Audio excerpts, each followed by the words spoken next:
Hello friends, आप सभी का स्वागत है एक और नए वीडियो में। आज हम लोग डिस्कस करने जा रहे हैं कुछ और सीसैट मैथ की सीरीज़ में, जो हम लोग कुछ क्वेश्चंस कर रहे हैं। पर वीडियो पर क्वेश्चन हम लोग सॉल्व करने की कोशिश कर रहे हैं यूपीएससी सीसैट में जो आया हुआ है क्वांट से रिलेटेड। आज इस वीडियो में हम लोग एक और एवरेज से रिलेटेड, सॉरी एवरेज नहीं, अलजेब्रा से रिलेटेड एक क्वेश्चन हम लोग करने वाले हैं। तो बिल्कुल ध्यान से देखिएगा और समझने की कोशिश करिएगा कि किस किस स्टेप के थ्रू हम लोग इस क्वेश्चन को सॉल्व करने की कोशिश करते हैं।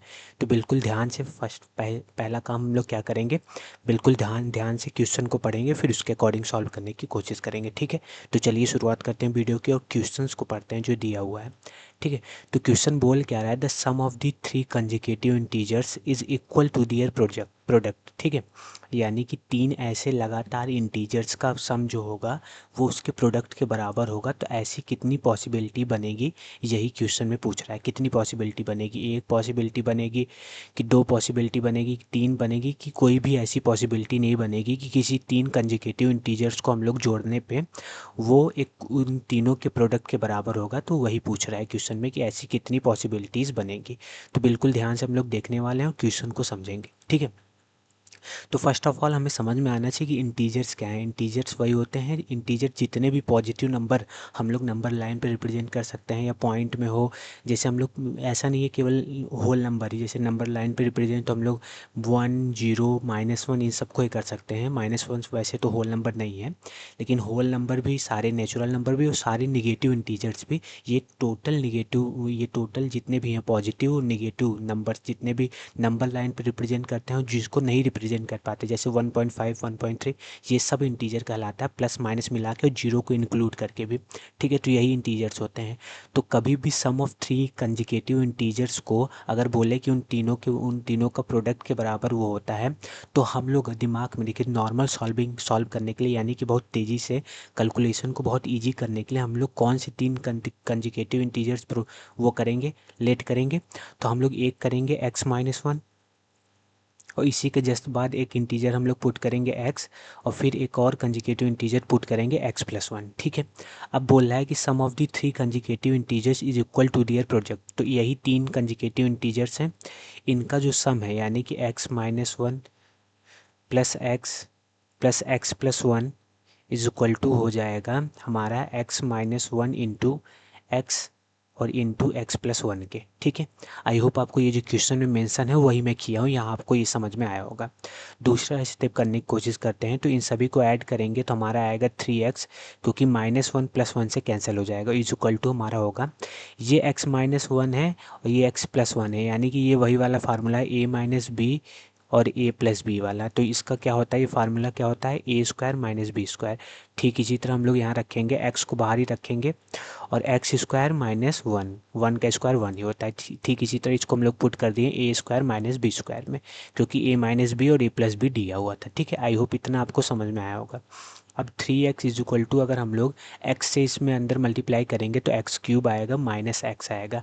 अब 3x को इधर ले जाते हैं, यानी कि इन सभी को, ये 3x को हम लोग अगर उस साइड ले जाते हैं, बिल्कुल ध्यान से देखिए, x³ -x -3x is equal to 0।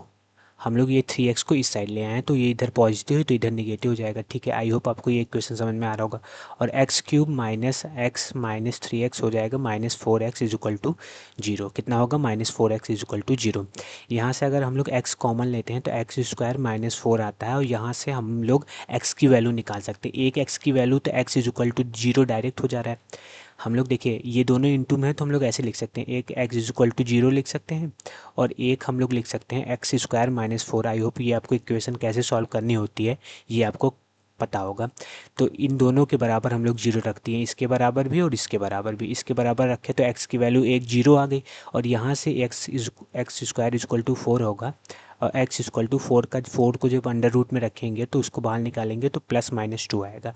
तो दो वैल्यू x की यहाँ से निकल गई और एक वैल्यू x की यहाँ से। तो कितनी x की पॉसिबिलिटीज़ बनी, कितनी x की वैल्यू मिली हमें, 3x की वैल्यू मिली, 3x की वैल्यू मिली। अब देखिए, वो हम लोग x की जो एक्सलेट किए थे, तीन इंटीजर लेट किए थे वो हमें एग्जैक्ट तीन इंटीजर पता चल गया है, क्योंकि हमें एक्स की वैल्यू अगर जीरो हम लोग रखते हैं, एक्स की वैल्यू अगर जीरो रखते हैं तो एक इंटीजर होगा हमारा -1 और एक जीरो और एक हमारा +1 होगा, यानी कि ये तीन नंबर होंगे जिनको, पहला तो ये तीन नंबर होगा -1 जीरो +1, जिनको हम तीनों को प्लस करने पर और मल्टीप्लाई करने पर दोनों बराबर आता है।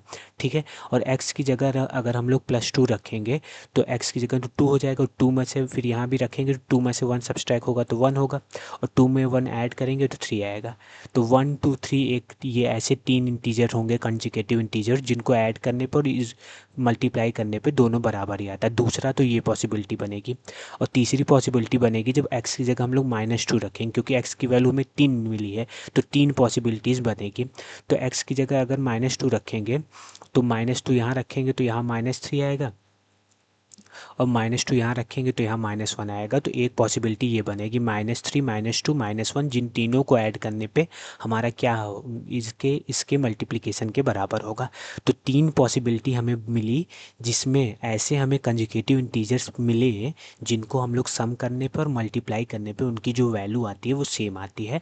तो जो करेक्ट आंसर होगा हाउ मच सच पॉसिबिलिटीज़, ऐसे कितनी पॉसिबिलिटीज़ मिली, तो हमें ओनली 3, केवल तीन पॉसिबिलिटीज़ ऐसी मिली, 3x की वैल्यू मिली, जिसको हम लोग पुट करके ये निकाल सकते हैं कि ऐसे कौन कौन से तीन इंटीजर होंगे, कंजिकेटिव इंटीजर होंगे, जिनका प्रोडक्ट और सम एक दूसरे के बराबर आता है। आई होप आपको ये क्वेश्चन मैं समझा पाया होगा। तो वीडियो कैसा लगा कमेंट करके बताइएगा, और क्वेश्चन समझ में आया कि नहीं वो भी बताइएगा। ठीक है, और अपने दोस्तों के साथ भी शेयर करिए, चैनल को लाइक सब्सक्राइब और वीडियो को लाइक भी करिए। ठीक है, तो आज के लिए इतना ही रखते हैं, चलिए मिलते हैं एक और नए वीडियो के साथ और एक और नए क्वेश्चंस के साथ अगले वीडियो में। धन्यवाद।